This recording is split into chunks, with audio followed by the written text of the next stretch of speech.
हमारे महानुभव और मेरे लिए सबसे महत्वपूर्ण इस कार्यक्रम में उपस्थित रघुवंशी समाज के समस्त नागरिकगण नहीं, मेरे परिवारगण जो यहां बैठे हैं।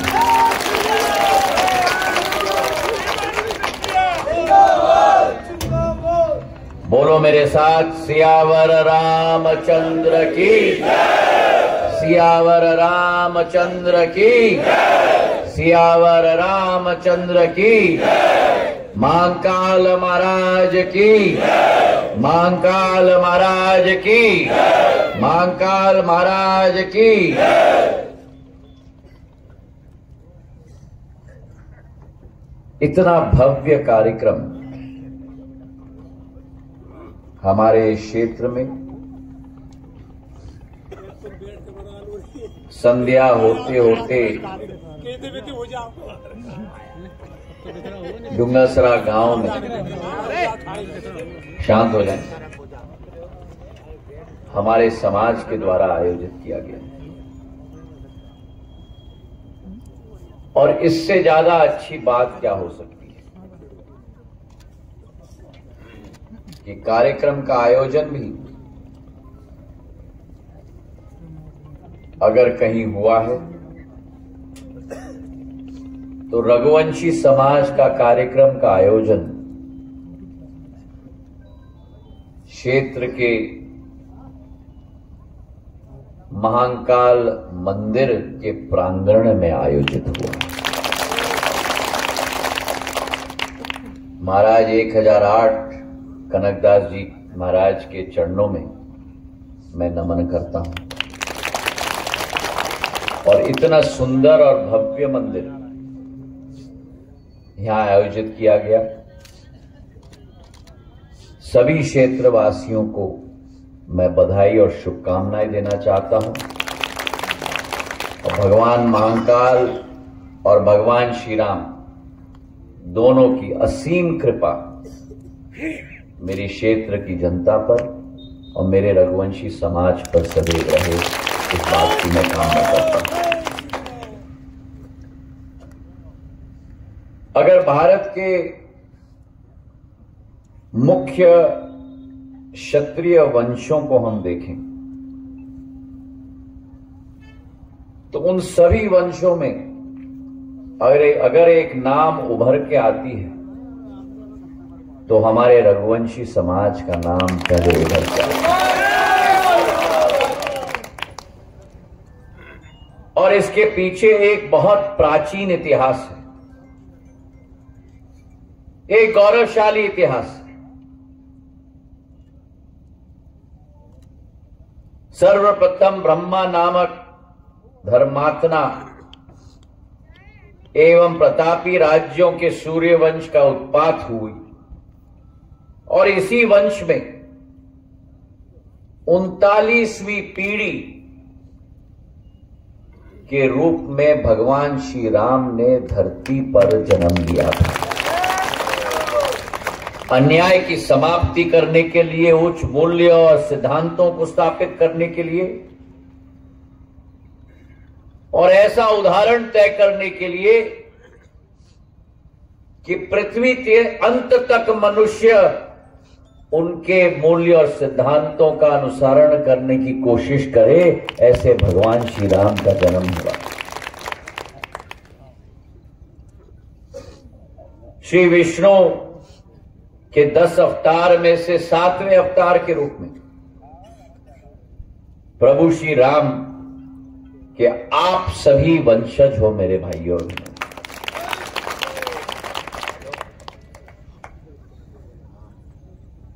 और आज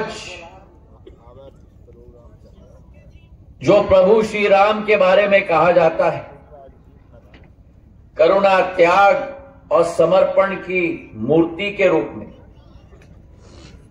पूरे विश्व में के लिए एक प्रेरणा स्रोत के रूप में, और इसलिए कहते हैं रमते कणे कणे इति राम, अर्थात जो कण कण में बसा हुआ हो वही राम है। सत्यावधी राजा हरिश्चंद्र जगत प्रसिद्ध थे और बनारस की गंगा नदी की घाट भी स्थापित हुई थी उनके नाम पर। और उन्हीं के वंशज महाराज भागीरथ, जब उन्होंने मां गंगा की पृथ्वी पर को अवतारित किया था, वो संभव ही हुआ आपके वंश के द्वारा। और उनके बाद हमारे परम गौसेवक महाराज रघु, जिनके नाम पर रघुवंशी समाज की शुरुआत हुई थी मेरे भाई और बहनों। हमारा कितना गौरवान्वित इतिहास है। और इस इतिहास को मैं कहना चाहता हूं कि ऐसे समाज के कार्यक्रमों में एक एक वंशज पर एक श्रृंखला आयोजित हो जानी चाहिए, क्योंकि जो विदेशी आक्रांता आए थे इस देश के अंदर, उनका एक ही मकसद था कि भारत की संस्कृति, भारत की सभ्यता उस कालखंड में पूर्ण तरीके से नष्ट किया जाए। भारत की विविधता में हर एक समाज का मान सम्मान नष्ट किया जाए। और पिछले 200 साल के इतिहास में हमारे समाजों का ही इतिहास लुप्त हो गया। आज जब भारत आगे बढ़ रहा है, प्रधानमंत्री जी के नेतृत्व में विकासशील देश से हम विकसित देश बनने जा रहे हैं। जहां विकसित भारत अग्रसर हो रहा है, वहीं भारत की आध्यात्मिक शक्ति भी अग्रसर होनी चाहिए मेरे भाइयों बहनों। और रघुवंशी समाज, भगवान श्री राम का समाज, इस समाज की इतिहास, इस समाज की संस्कृति आने वाले 10 पीढ़ियों तक ये पीढ़ी समा के रखे, ये आपका और मेरा दायित्व बनना चाहिए आने वाले समय। जय जय जय जय सियावर रामचंद्र भगवान की, सियावर रामचंद्र भगवान की। और देखो क्या करिश्मा हुआ है। 500 साल पूर्व विदेशी ताकतों ने, मुगलों ने अयोध्या में भगवान श्री राम के मंदिर को ध्वस्त कर दिया था। अभी जगन्नाथ सिंह जी कह रहे थे, मोहम्मद गजनी ने सोमनाथ के मंदिर को नष्ट कर दिया था। इल्तुतमिश ने 1125 में हमारे महाकाल मंदिर, उज्जैन के महाकाल मंदिर को पूर्ण तरीके से समाप्त कर दिया था और लिंग को कुएं में फेंक दिया था। पर ये विदेशी आक्रांताएं भूल गए कि युग युग में एक भारत का सपूत पैदा होगा जो भारत की आध्यात्मिक शक्ति को दोबारा खड़ा कर देगा मेरे भाई और बहन। ये भारत माता की कोख से युग युग में सपूत जन्म हुआ है। और ऐसा ही एक सपूत मेरे पूर्वज राणोजी महाराज, जिन्होंने आज का महाकाल मंदिर जहां आप और हम दर्शन करते हैं, उस मंदिर की दोबारा स्थापना की मेरे भाई और बहनों। महाजी महाराज ने, जैसे जगन्नाथ सिंह जी ने कहा, जिस मोहम्मद गजनी ने सोमनाथ मंदिर नष्ट करने के बाद द्वार लाहौर ले गए थे। महाजी महाराज उनके पीछे लाहौर तक जाकर सोमनाथ मंदिर की हमारी धरोहर को वापस देश में लाने का कार्य किया। वो द्वार सोमनाथ मंदिर के पुजारी के पास ले गए और उस समय पुजारियों ने कहा कि ये द्वार अब खंडित हो गए। तो वही द्वार महाजी महाराज ने उज्जैन के हमारे गोपाल मंदिर में स्थापित कर दिए मेरे भाइयों।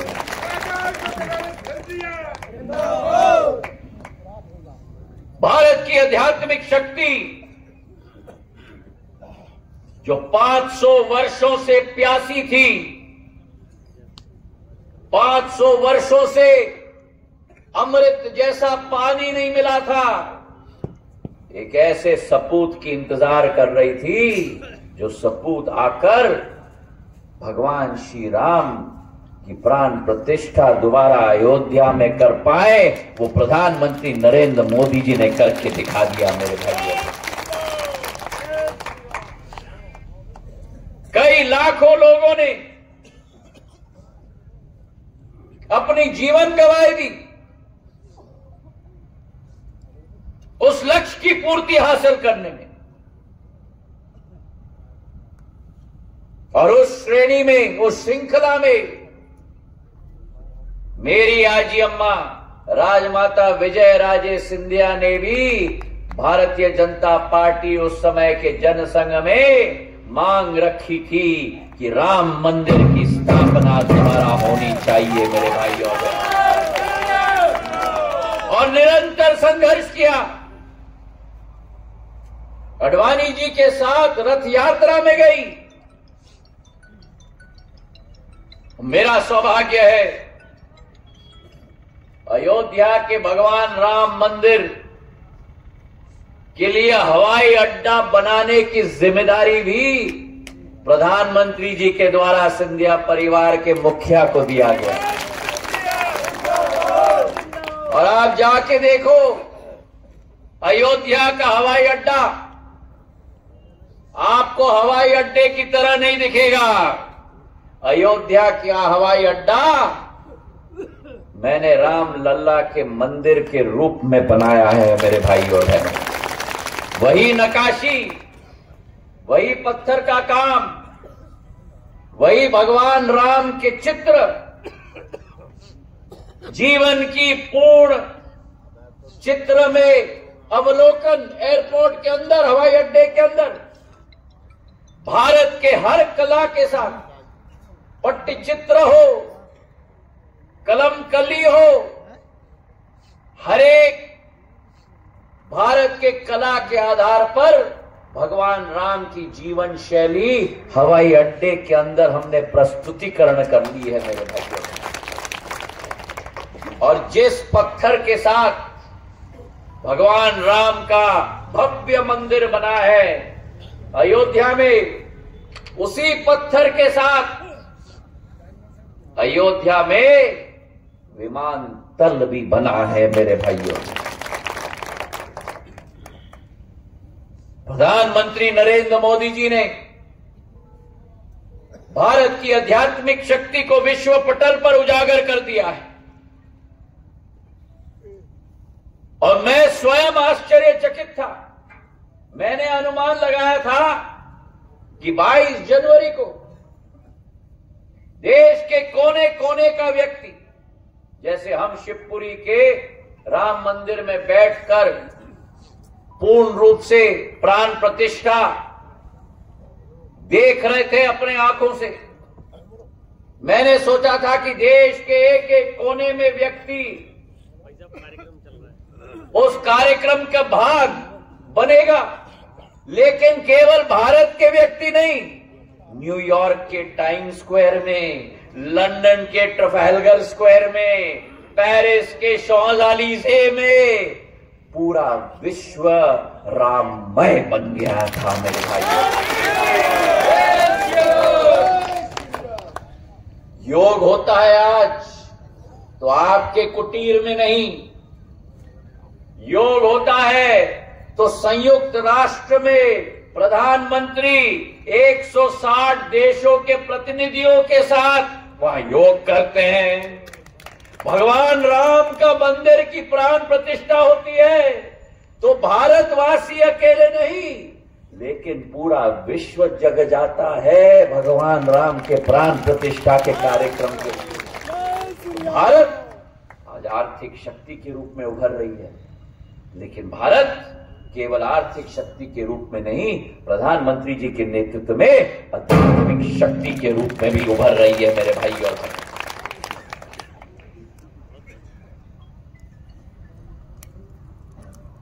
केदारनाथ से बद्रीनाथ तक, बद्रीनाथ से काशी विश्वनाथ तक, काशी विश्वनाथ से अयोध्या तक, अयोध्या से महाकाल लोक तक, महाकाल लोक से मदुराई और गुरुवायूर तक, गुरुवायूर से रंगनाथ स्वामी मंदिर तक, और रंगनाथ स्वामी मंदिर से समुद्र के गहराइयों में द्वारका तक आज भारत उभर रहा है मेरे भाई और बहनों।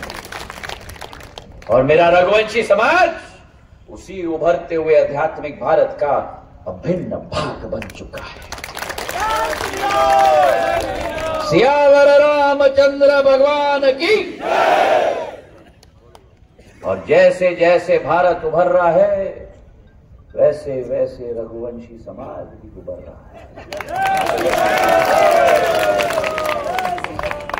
तो जय जय श्री राम कहते हैं तो जय जय श्री राम रघुवंशी समाज के बिना अधूरे होते हैं मेरे भाई और बहन। आपने कार्यक्रम में मुझसे बोला हमारे हाथों को मजबूत करो। मैंने फौरन अपने मन के दिमाग में नहीं, नेता लोग जो होते हैं ना दिमाग से काम करते हैं। रघुवंशी समाज और मराठा समाज, एक बार दिल में बात आ जाए तो भैया सुन लेना। ना ना ना ना ना ना, संबंध बदलते रहते हैं आजकल। मैं बता दूं कलयुग का जमाना है भैया। लेकिन बता दूं मैं आपको, मराठाओं में और रघुवंशी समाज में क्या एक ही बात चरित्र की बात है। एक बार कोई बात यहां आ गई ना भैया सुन लेना, जान जाए प्रवचन न जाए।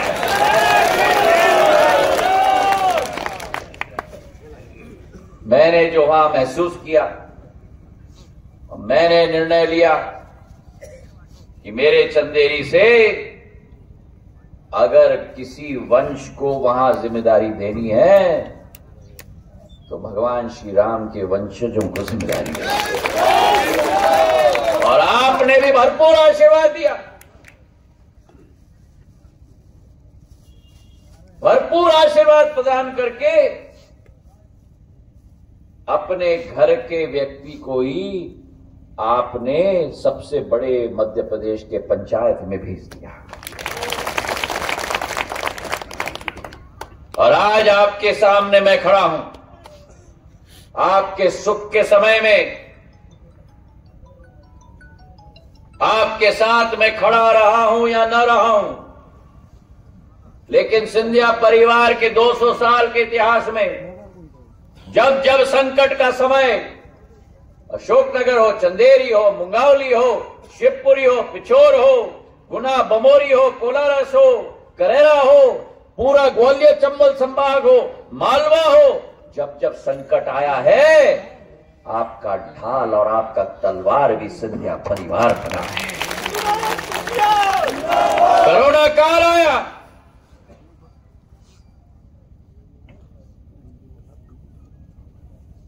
आपका घर का बेटा, आपका भाई, आपका परिवार का सदस्य, चाहे ऑक्सीजन की बात थी, रेमडेसिविर इंजेक्शन की बात थी, अस्पताल की सप्लाई की बात थी, टीकों की बात थी, कोई और आपके साथ खड़ा रहा या नहीं रहा, लेकिन ज्योतिरादित्य सिंधिया आपके साथ खड़ा था। और देश के पंत प्रधान ने क्या करिश्मा करके दिखा दिया। आप में से कितने लोगों को टीके लगे? 1 या 2 या 3? और बताओ मुझे कितने पैसे लगे? एक ही देश का नेता पूरे विश्व में जिसने अपने परिवार के लोगों के लिए 220 करोड़ निःशुल्क टीके लगाए मेरे भाई और बहनों, प्रधानमंत्री नरेंद्र मोदी।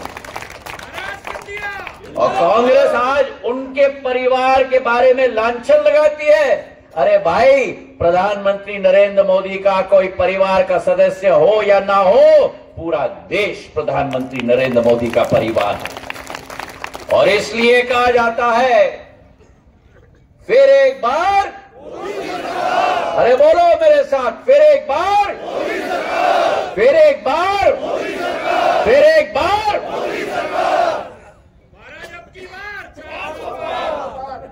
अब की बार, अब की बार। मोदी जी ने कश्मीर से 370 हटा दिया, कश्मीर को देश का अभिन्न भाग बना दिया, भगवान श्री राम का राम मंदिर स्थापित कर दिया। अब आपका हमारा लक्ष्य होना चाहिए कि प्रजातंत्र के मंदिर में भाजपा का 370 सांसद हमें बैठाना है मेरे भाई और बहनों। और आज आपके सामने मैं खड़ा हूं। 17 साल आपके लिए निरंतर मैंने सेवा की। जो आपने मांगा मैंने आपको दिलवाया, जो आपने नहीं मांगा वो भी मैंने किया। और आपको मैं विश्वास दिलाता हूं कि आपके आशीर्वाद के लिए भारतीय जनता पार्टी का प्रत्याशी आपके सामने खड़ा है, आपका सेवक खड़ा है, आपका परिवार का सदस्य खड़ा है, आपका तलवार और आपका ढाल खड़ा है। और आपका आशीर्वाद मेरे लिए मेरी जीवन की सबसे बड़ी पूंजी होगी और जिंदगी की आखिरी सांस तक आपका सेवा मैं करता रहूंगा मेरे भाई और बहन। लेकिन इस बार कमी न रहे और चंदेरी और अशोकनगर और मुंगावली के लिए कोई टारगेट कोई निर्धारित न करे। ये बहुत घातक होता है। कोई भी टारगेट निर्धारित न करे। टारगेट तो प्रधानमंत्री ने हमको दे दिया, इस बार 370 पार। अब हमें काम करना है, ऊपर से नीचे नहीं, हमको काम करना है नीचे से ऊपर।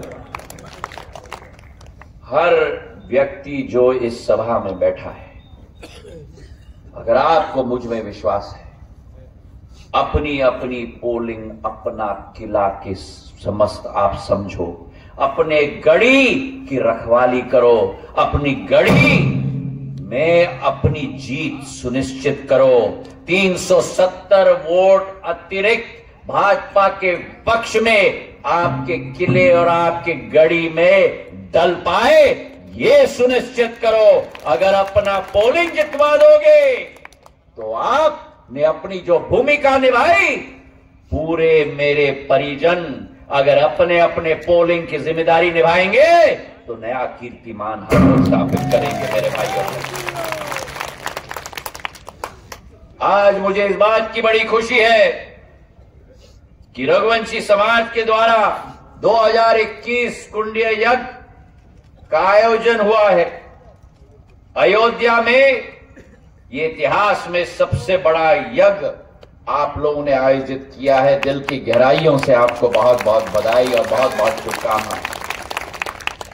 आपके लिए सड़क का काम, आपके लिए ट्रांसफार्मर और सबस्टेशन का काम, आपके लिए आरओबी का काम, आपके लिए ट्रेनों का काम।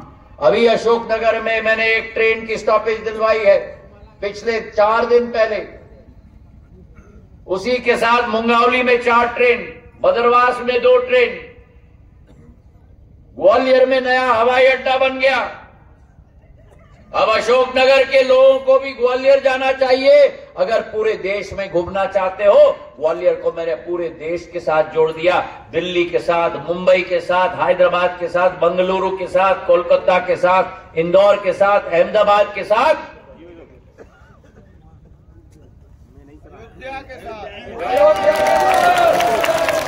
सियावर रामचंद्र की। और इसके बाद अब गुना और शिवपुरी के लिए भी 45 करोड़ मैंने मंजूर करवा दिए हवाई पट्टी के लिए। अंत में आपको एक ही बात कहना चाहता हूं,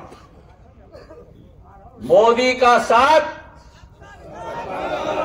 मोदी का साथ, मोदी का साथ, आपका विश्वास, मोदी का साथ, आपका विश्वास, मोदी का साथ, आपका विश्वास, सिंधिया का प्रयास, मोदी का साथ, आपका विश्वास, सिंधिया का प्रयास, और मिलकर हम सब लाएंगे गुना, अशोकनगर, शिवपुरी का चौगुना विकास। मेरे भाई और बहनों, बहुत बहुत धन्यवाद। जय हिंद, जय भारत। एक एक वोट डले, हाथ उठाकर मुट्ठी बांधकर मेरे साथ कहो, जय जय श्री राम। गुना में कृषि विश्वविद्यालय हो गया, उसी के साथ कहो मेरे साथ, सियावर रामचंद्र की, भारत माता की।